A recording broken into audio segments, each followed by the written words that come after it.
Every so often, instead of gunfights, intrigue, or betrayal, I just want to sit in front of my PC and completely zone out. Maybe it's been a long day at work, and despite being checked out, I need a game of something to soothe my brain back into normal operations. I'm talking something I can pick up quickly, that isn't a hard slog or a commitment at all. Something that will just make noises and let me feel a little more relaxed. A meditative game experience, for lack of a better phrase. Does anyone else get like this? Well, I wanted to share with you 5 of my go-to chill-out games, in no particular order. These are not necessarily recommendations as games, more of an experience. Some are more expensive than others, and I'd say the best idea would be to take a look, and if you like what you see, add it to your wishlist and grab when it's on sale. The first 4 fit a distinct trend, but the 5th one is a little out of the box. Lost Ember is mostly an exploration game that's set in the remains of an ancient world. You play as a wolf who, together with a forgetful spirit, are trying to discover the lives that they've both forgotten. You have a neat ability to traverse the world by possessing lots of different animals and using their innate abilities to kind of puzzle your way through where your path gets blocked. Fish can swim through deep channels, moles can dig under rubble, birds can fly, except for the duck. The ducks can't fly up, they've done the duck dirty for some reason. It's all quite pretty and the background music is composed thoughtfully and filled with emotion. It's not really an open world and the exploration can at times be a little on rails, certainly more than I was hoping for, but it has a floaty, relaxing feel that I really enjoyed. The story itself has some pretty sad moments. It focuses on themes like social injustice, crime, rebellion, loss and redemption. So if you're prone to getting upset, this might not be your particular cup of tea. Also, quick note that it can actually also be played in VR.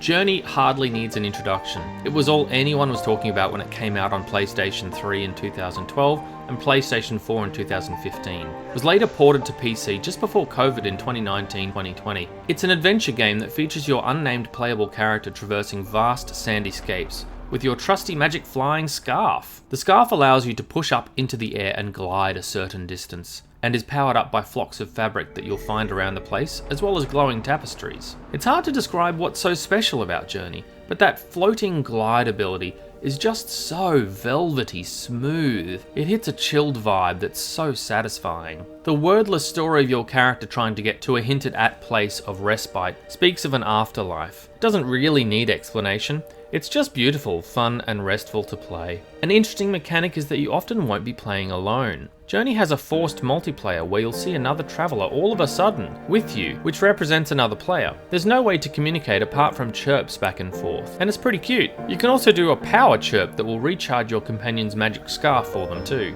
Nifty. Abzu, which is Norwegian and roughly translates as confusingly moist, is very similar in design to Journey, probably because it features the same art director. It's an underwater exploration game in which you ride the fast currents, bum rides from friendly manta rays, and curse at the arsehole behaviour of some sharks. He ate my robo-buddy. What a butthead! It would be considered a walking simulator if you weren't Catwoman in a scuba suit. It's also got a lovely floaty movement system, and the underwater setting is really nice to spend some time in. It shares a similar chirpy chat system to talk with your mini-sub buddies, but sadly it's not multiplayer. Bit of a bummer.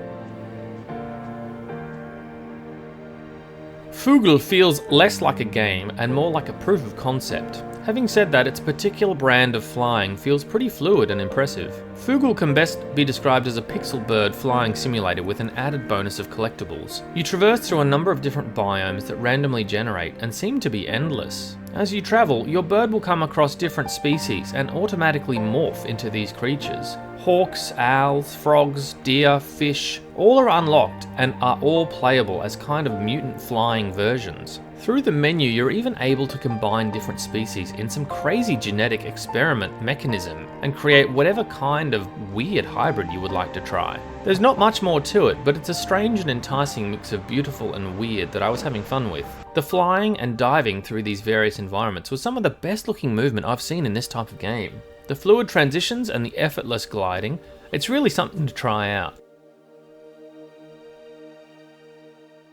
Okay, so this is where we depart from restful, floating, flying, meditative experiences into escalating, dogfighting chaos. Luftrausers is a 2D World War II flying ace game where you pick 3 distinct bits of a plane and shoot as many enemies down as you can before you get exploded yourself. The kinds of plane are frankly ridiculous. I mean, there's lasers, homing missiles, a space engine, it's just bonkers. But the shooting down can actually get pretty fun once you get into the groove. It's not as meditative as the others on this list, but it can really clear my headspace out sometimes with its very simple jump in, jump out gameplay. So what do you think? Are there any games that you play and you find restful, and are more enjoyable to play when you don't really feel like playing anything at all? Let me know in the comments below. If you try one of these out, I'd be keen to hear what you think. Thanks for watching, and I'll see you again.